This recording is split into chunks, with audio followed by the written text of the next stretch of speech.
must recognize the very distinguished presence of the Board of Governors. They are spinal strength of any institution. The very distinguished faculty that defines institutions, members of the staff, proud parents, dear students. There are many in the audience who qualify much better than I do to render this convocation address. I would make reference to some of them. Shri Sudhanshu Trivedi, a senior member of Parliament. I have called him political statesman, and no one has contradicted so far. Shri Sushil Rungta, who is accompanied by his wife,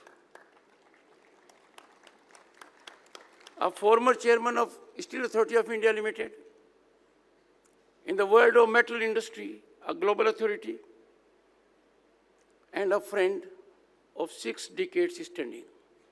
His wise counsel has always been useful to me. I made a reference to Navneet Sehgalji. His spouse is making impact by her absence. We had such a great occasion at Lucknow. Hon'ble Governor Anandiben Patel, चुनौतियां मुझे पसंद हैं, उनकी किताब का विमोचन था। वो वहाँ पर थी और सक्रिय थी।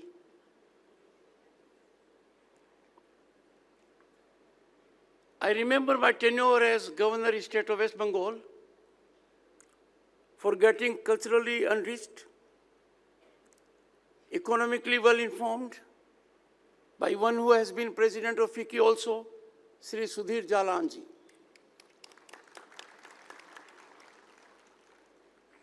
I would have made a big blunder of my life if I had not been a junior parliamentary affairs minister in 1990, whose brother was with me in Council of Ministers, is here, Sri Sunil Shastriji, accompanied by his gracious wife. Sometimes these omissions are never explainable. I am a victim of these even today when I look around. I wish to be excused. It is an absolute honor and a privilege to address this unique August gathering of joint convocation of the Jaipuria Institute of Management. My warmest congratulations, best wishes, and greetings to all the graduating students, their faculty, and families. Convocations, they are very different. Convocations are milestones in a student's life journey, a moment that is ever etched in history and memory. Most importantly, it is culmination of the hard work, learning, and growth in celebration. But dear students, always bear in mind, a convocation is in Hindi known as Dikshant Samaroh. ये शिक्षांत समारोह नहीं है. Your learning has to continue lifelong. It doesn't end with this momentous occasion. I'm reminded on this occasion, a great Greek philosopher in pre-Socrates era, Heraclitus, and he reflected what is commonly all over these days. The only constant in life is change. And you keep pace with the change with your learning. So always be a good learner. And from here on, you would have got a great skill of self-learning as well. A convocation, dear students, is much beyond a formal occasion. It is not ritualistic. You will frog leap in the larger world. You will face humanity in very severe conditions. You will be challenged. You will have highs and lows. You must be ready for that. But fortunately for you, unlike people of my generation, in the country there is an environment of hope and possibility. You have an enabling ecosystem, affirmative government policies that facilitate your fullest exploitation of talent and potential. You can realize your dreams and aspirations. You only have to look around. Having heard the chairperson and the vice chairperson, I find it expedient to pay my tribute to the great visionary Shri M.R. Jaipuria, who was accorded Bharat Bhushan by this government.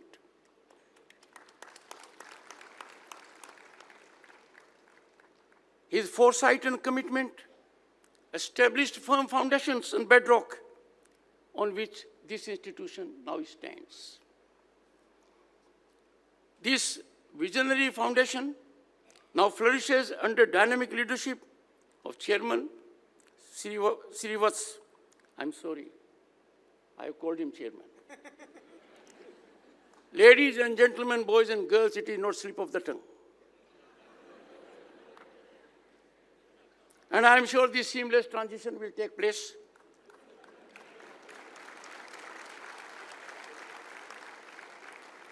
It will impart greater excellence, dynamism, and will be more futuristic in line with young boys and girls. But I must applaud the vision of Shri M.R. Jaipuria ji. He exemplified, in a sense, spirit, our civilization ethos, the mechanism to give back to the society. And the best way to give back to the society is by way of making education available. Education, boys and girls, is the most impactful, transformative mechanism to bring about equality, to cut into inequities. It's a great leveler. In the times in which we live, our educational level will define the growth trajectory of Bharat. So bear that in mind. I must on this occasion, since I am addressing youth of the country in particular, my salutations to our armed forces and visionary leadership of Prime Minister Narendra Modi for remarkable success of ongoing Sandur operation.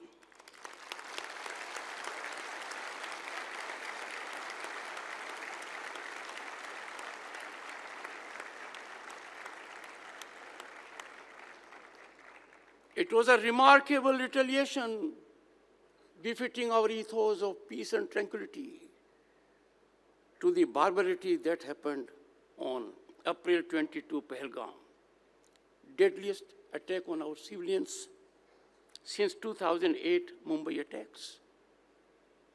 The Prime Minister of the country, Shri Narendra Modi, sent a message from India's heartland, Bihar, to the entire global fraternity. Those were not empty words. The world has now realized what he said is a reality.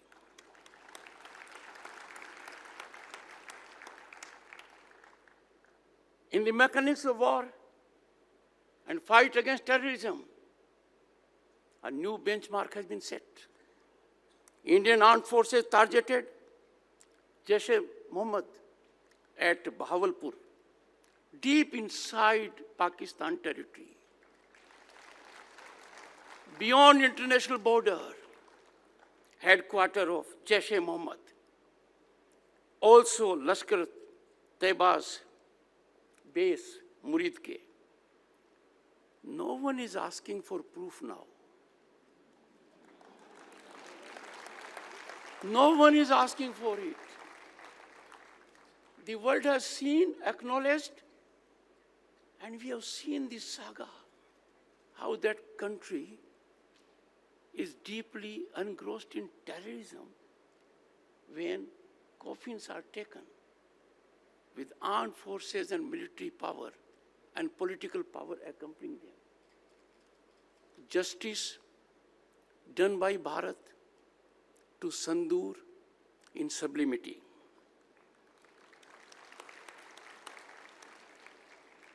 Boys and girls, historically you need to know two things. One, it is India's deepest ever cross-border strikes.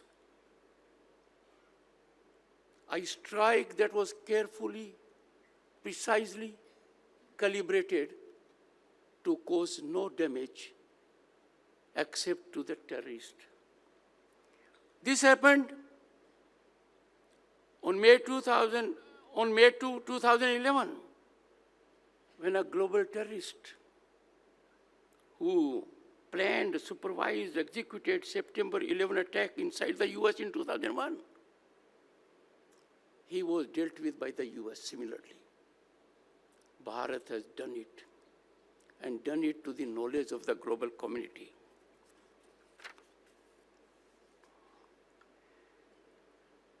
I can say without fear of contradiction that all that I am today, beyond the contribution of my wife, is education. So accessibility and affordability of education for all in democracy is fundamental. Democracy cannot blossom, cannot be nurtured if there is no education available. But that education has to be quality education. That education has to be beyond getting credentials of degrees. And therefore, national education policy was evolved by Prime Minister Modi after a gap of more than 3 decades, getting input from all stakeholders. And this is turning out to be a game changer. On this occasion, my message to corporates: invest in education.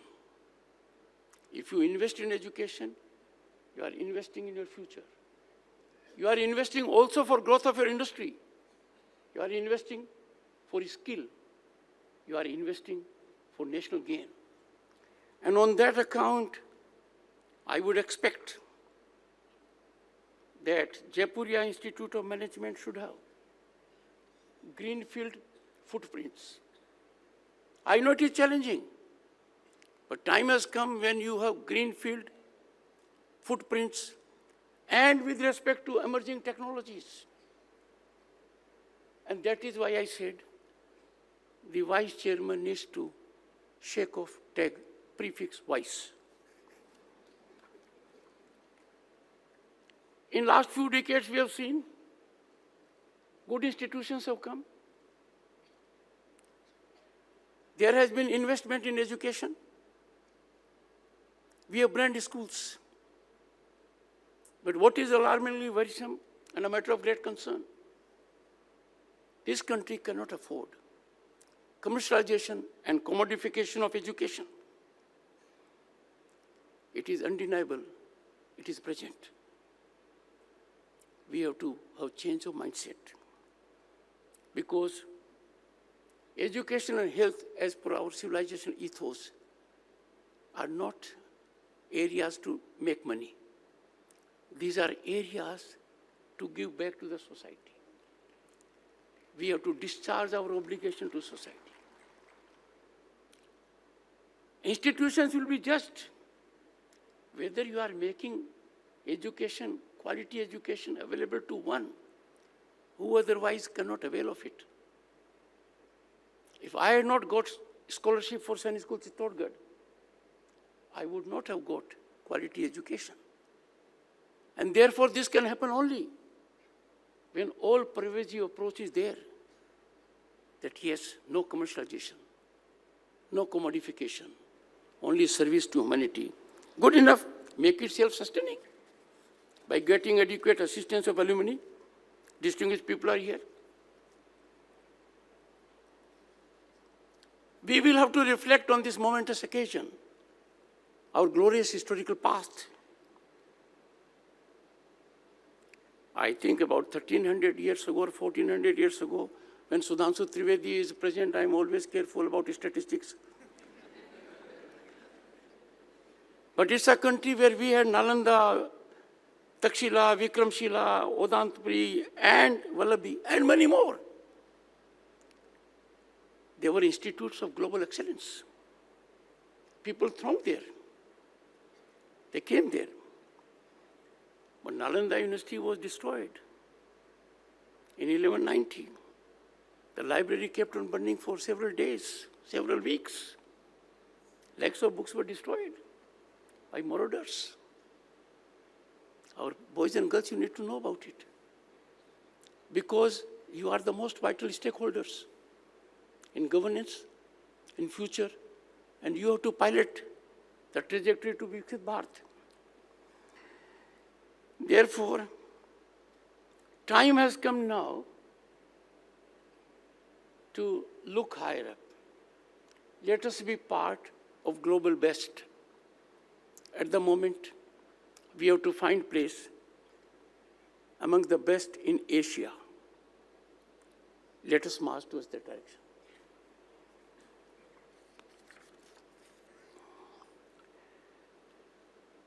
To young boys and girls, your placement is fine. I'm told it's about 85%. Excellent, amazing. But let me address in general the youth of the country. The youth of the country at the moment is in silos. It thinks only of government jobs, not beyond. Whereas the opportunity basket is ever increasing. It is fattening, of a nature where medical doctors don't take offense at it. Navneet, have you noticed it? Even doctors don't take notice of it. The opportunity basket for our young minds is fattening, fattening, and fattening. Because all that is good cholesterol. And what we have is space exploration, digital governance, disruptive technologies. These are issues in which India is dominating. We are in the front league of nations. Bharat, boys and girls, is no longer a nation with a potential. We are a nation on the rise. Our growth is incremental. The trajectory is sustainable. And our march is known to one and all in the world. Right now, we are the fourth largest global economy.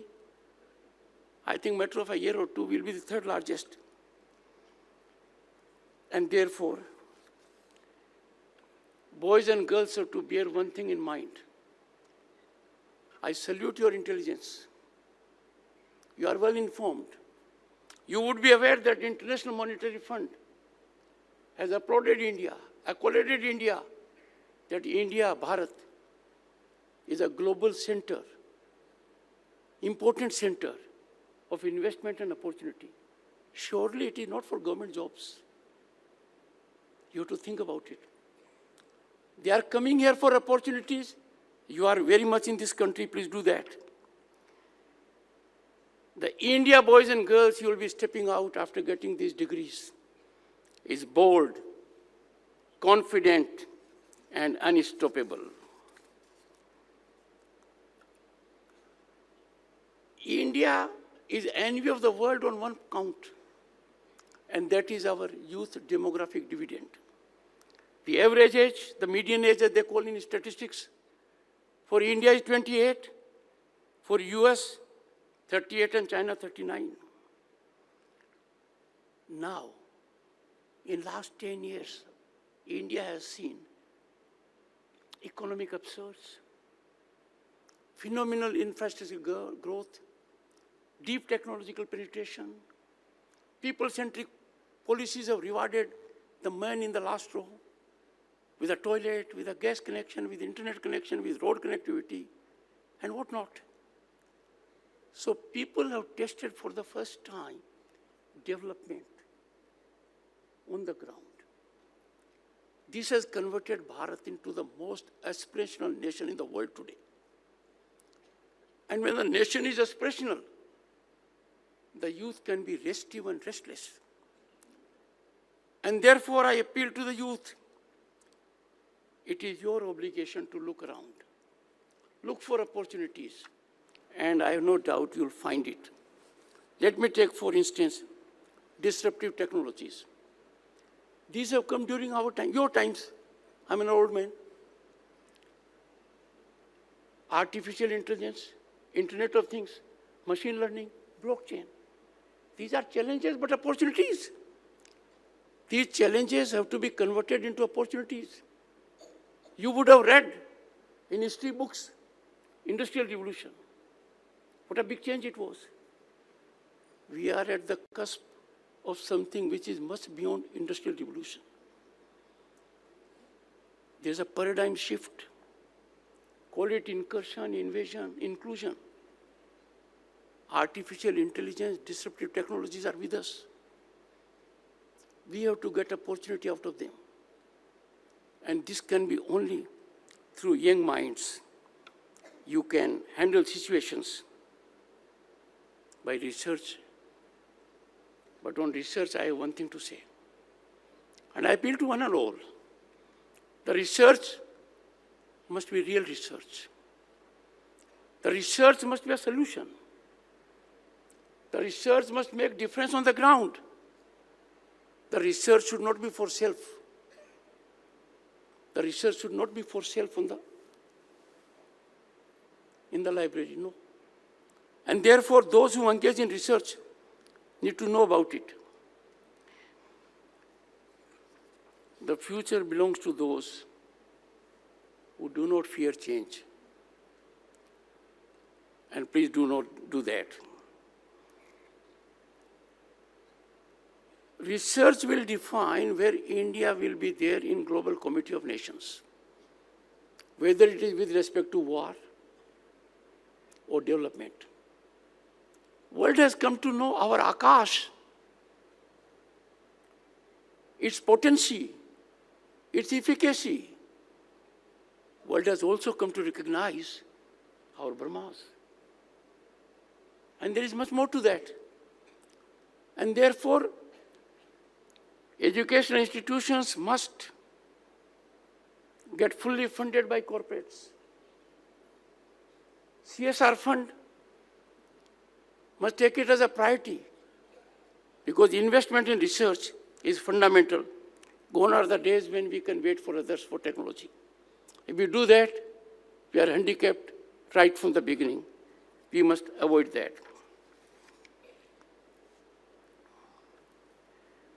One challenge which, of course, this institute is well handling is challenge of faculty. But technology can greatly help you in that also. Boys and girls, it may sound slightly a transgression, it is not. Because we as a nation are unique. No nation in the world can take pride in having 5,000 years of civilizational ethos. We need to breach, I'm not saying breach, we need to breach the divide between the East and the West. Without such a dialogue, a distorted version of the Orient is portrayed and perpetrated. How can we countenance or overlook narratives that are anti-national? We have to bear in mind. And now every young boy and girl has power in the palm because of smartphones. You can make a big difference. Please don't observe silence. Say something which will resonate for future also. A word of caution which Sudhanshu Trivedi can take note. Foreign universities coming to this country is something which requires filtration. It requires deep thinking. It is something we have to be extremely careful. It's a path pregnant with several situations that may turn out to be worrisome. We have already seen in this country with respect to some educational institutions.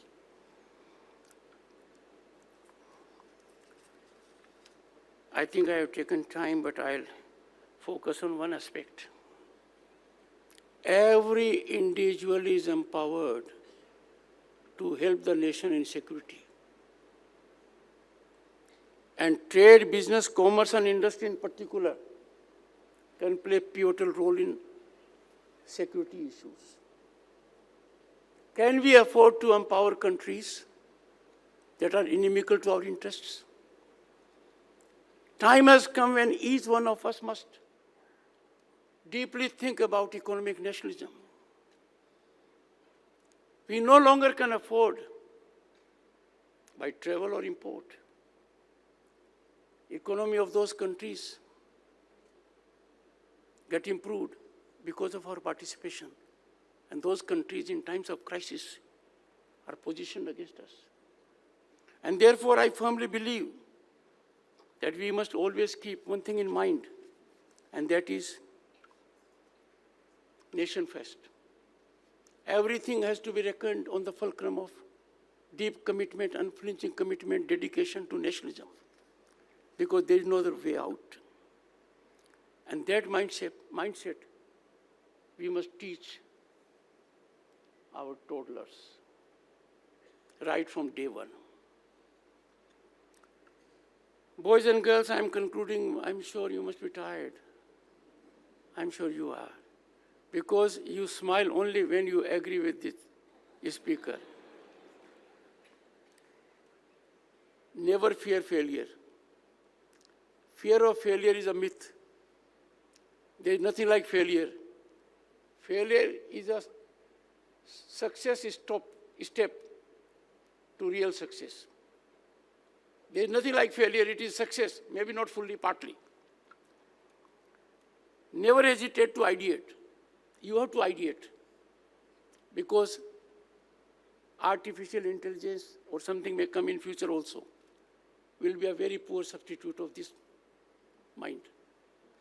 So don't make your mind a parking place for ideas.